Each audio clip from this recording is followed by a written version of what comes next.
Hello student, welcome to my YouTube channel Jagdamba maths classes.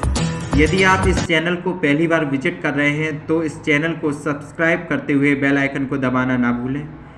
इस class में हम समाकलन की एक्सरसाइज 7.1 का अध्ययन करेंगे। इस प्रश्नों में लगने वाले सूत्रों का भी अध्ययन करेंगे। जैसा कि आप देख रहे हैं, प्रश्नावली 7.1 से संबंधित हमने कुछ महत्वपूर्ण सूत्रों को लिखा है समाकलन के। देखिए, उसमें पहला सूत्र है समाकलन, ये समाकलन का निशान है, समाकलन x की घात n इंटू डी एक्स, अर्थात x की पावर n का जो समाकलन होता है वो x की पावर n प्लस 1, ये पावर है x की power n plus 1 upon n plus 1 और प्लस कांस्टेंट ये c होता है। मेन सूत्र यह है x की घात n का समाकलन, तो x की घात n plus 1 upon n plus 1, जो पावर में रहता है वही नीचे रहता है। जैसे मान के चलो यहाँ समाकलन x की घात 3 इंटू डी एक्स हो, मतलब हमें x की घात 3 का समाकलन बताना है, तो समाकलन में क्या होता है, जो पावर होती है उसमें एक ऐड हो जाता है। तो 3 में x की पावर 3 प्लस 1 और जो ऊपर घात रहेगी हमेशा वही नीचे रहता है, अर्थात 3 और 1 4, तो x की घात 4/4 प्लस c, ये मेरा आंसर हो जाएगा। ठीक है।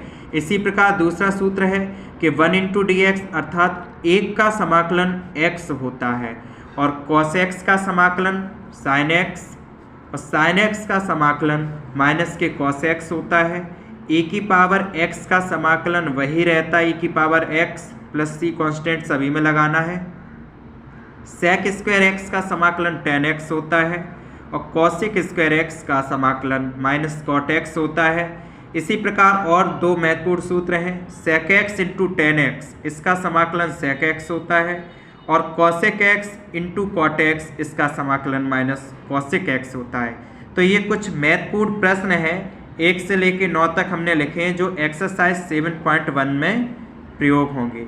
अब देखिए, एक्सरसाइज 7.1 का पहला क्वेश्चन है कि sin 2x, हमें इसका समाकलन करना है। तो सबसे पहले हम समाकलन का निशान लगाएंगे, समाकलन sin 2x इंटू में dx, ये सभी में रहेगा इसका गुणांक। तो sin 2x इंटू dx, अर्थात हमें sin 2x का समाकलन करना है। अब देखिए, हमने फॉर्मूला पढ़ा है sin x का, और sin x का जो समाकलन होता है वो होता है माइनस के cos x। अब यहाँ है sin 2x, तो इस पूरे को, इस sin 2x को हम x मानकर चलेंगे अपने आप में कि ये sin x है इस पूरे को। तो sin x का समाकलन माइनस cos x होता है, तो इसका आंसर होगा माइनस के cos और x मतलब 2x। लेकिन ये x नहीं था, तो जो नहीं होता है उसका हम दोबारा से अवकलन करते हैं। और अवकलन आप लोगों ने क्लास 11th में अल्प रूप से पढ़े होंगे। देखो, 2x का अवकलन, 2x का अवकलन, तो 2x का अवकलन देखो, 2 हमारा गुणांक है तो 2 गुणांक में रहेगा और x का अवकलन 1 होता है, ये आप लोगों ने पढ़ा होगा, इसलिए 2x का जो अवकलन होगा वो 2 हो जाएगा। ठीक है। तो यहाँ पर हमने देखा कि sin x का जो समाकलन है वो माइनस के cos x होता है, पर यहाँ 2x को हमने x के रूप में माना, तो 2x का यहाँ अवकलन होगा, यहाँ समाकलन नहीं, जहाँ मानते हैं वहाँ अवकलन होता है। तो sin 2x का माइनस cos 2x हो गया और 2x का अवकलन 2 हो गया। तो यहाँ हम उसका जो अवकलन दोबारा करते हैं उसका हम यहाँ करते हैं डिवाइड, तो 2 का हो जाएगा भाग और प्लस c। अब इसको इस फॉर्म में भी लिख सकते हैं कि -1/2 cos 2x प्लस c। देखो, अब इसका दूसरा प्रश्न है बिल्कुल उसी प्रकार, cos 3x। अब cos 3x का हमें समाकलन करना है। पहले इसको हम अपने रूप में लिख लेते हैं, समाकलन cos 3x इंटू dx। अब हमें cos 3x का समाकलन करना है। देखो, अभी आपने देखा कि cos x का समाकलन, तो cos x का समाकलन का फॉर्मूला देखो, cos x का जो समाकलन होता है वो होता है sin x। तो अब ये cos 3x है, cos x नहीं, तो इस पूरे 3x को हम अपने आप में मान के चलेंगे कि ये x का रूप है।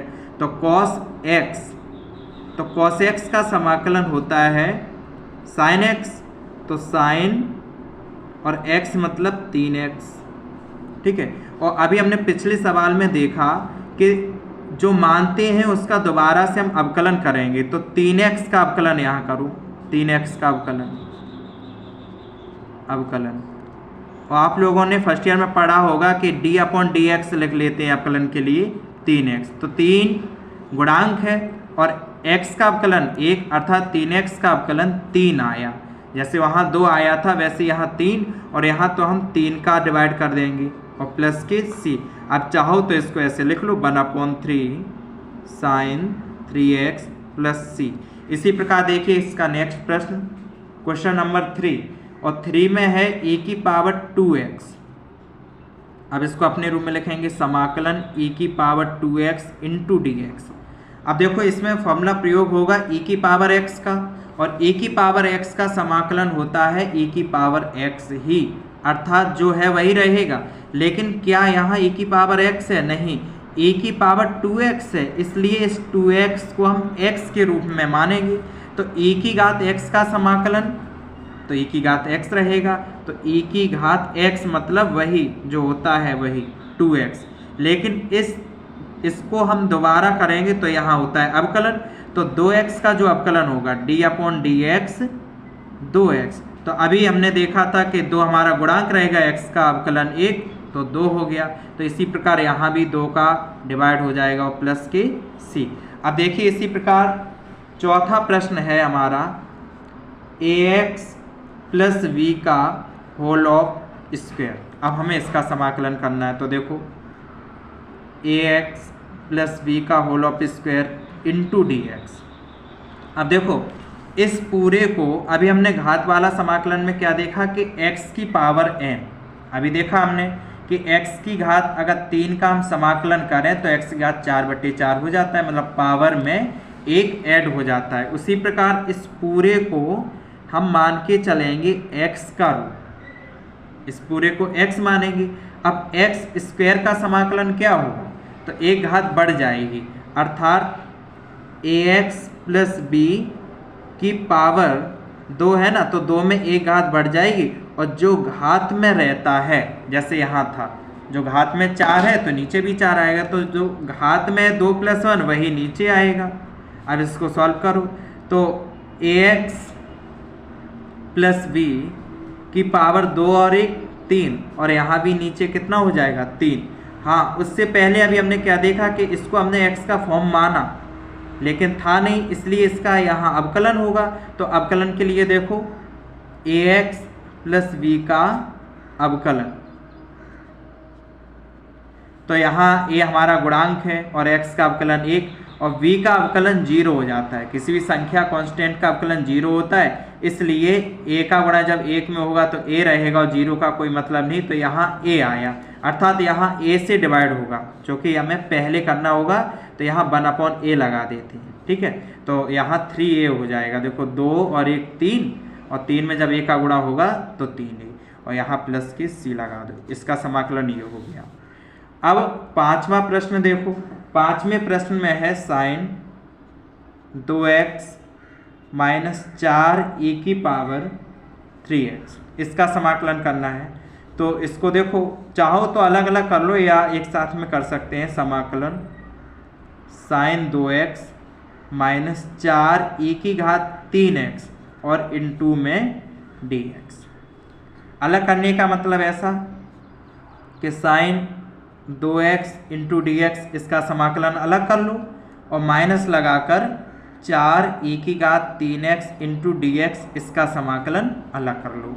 अभी हमने देखा साइन 2x का समाकलन हम लोग कर चुके हैं, देखो ये वाला साइन 2x, ठीक है। तो अब दोबारा समझाने की हमें नहीं लगता कि कोई ज़रूरत है। तो साइन 2x का जो समाकलन है वो मेरा क्या आया था, -1/2 cos 2x, ठीक है। चलो फिर समझा देते हैं दोबारा से। जैसे यहाँ साइन x का जो होता है अवकलन वो माइनस के cos x होता है, तो इसको हम क्या मान के चलेंगे x। तो साइन x का अवकलन माइनस के cos x, तो माइनस के cos x मतलब 2x। अब 2x का दोबारा से क्या होगा अवकलन, तो 2x का अवकलन 2 होता है तो यहाँ डिवाइड हो जाएगा, ठीक है। और यहाँ ये माइनस 4 हमारा गुणांक है तो इसको हम बाहर ले सकते हैं, और इंटू e की घात 3x का समाकलन e की घात 3x ही होगा, क्योंकि अभी हमने देखा कि e की घात 2x का समाकलन e की घात 2x ही होगा, पर यहाँ 2x का दोबारा से जब अवकलन हुआ तो उसका आंसर 2 आया। इसी प्रकार यहाँ 3x का देखो अवकलन 3x, तो 3x का अवकलन करेंगे तो 3 गुणे x का अवकलन a, क्योंकि 3 हमारा गुणांक है तो 3 एकम 3, तो इसका अवकलन 3 आया तो यहाँ 3 से क्या हो जाएगा डिवाइड, तो इसको हम सही तरीके से लिख सकते हैं -1/2 cos 2x minus 4/3 into e की घात 3x और प्लस c, इसका आंसर ये हो गया। इस एक्सरसाइज की अगले वीडियो का नोटिफिकेशन देखने के लिए चैनल को सब्सक्राइब एवं बेल आइकन को प्रेस करना ना भूलें। ईश्वर करे आपका दिन शुभ हो।